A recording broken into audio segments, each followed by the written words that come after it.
Hey, I'm Greg, the head coach at the Good Earth Garden Center. You can call me Coach.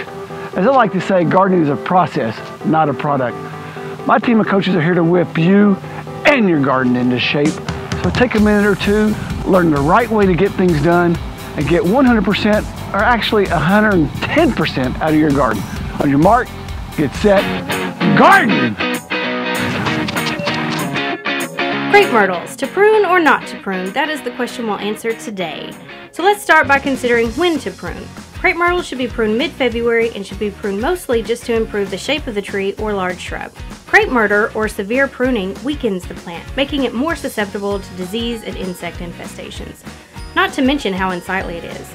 If the crape myrtle is too large for where it has been planted, consider transplanting it instead of committing crape murder. So what is correct pruning? Thinning branches to limb up a crape myrtle is the correct method of pruning. Pruning lower limbs that are less than a pencil's width in diameter is completely acceptable since this will not leave any scars. It is not necessary to prune off last year's bloom heads. They'll bloom just fine without it, although the blooms might be a little less profuse.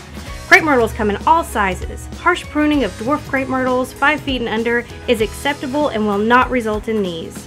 So in conclusion, crape myrtles are usually grown as small trees with 3 to 7 trunks that are kept free of small limbs on the lower part of the tree, up to about 2/3 the height.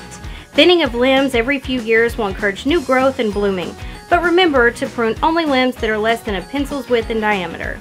While the trees are young, the tips of the small limbs can be pruned off. As the tree grows, it becomes difficult and even dangerous to prune the top, and it's not necessary anyway. So now you know how to correctly prune a crape myrtle. Pretty easy, right? And bonus, it's less work than incorrectly pruning.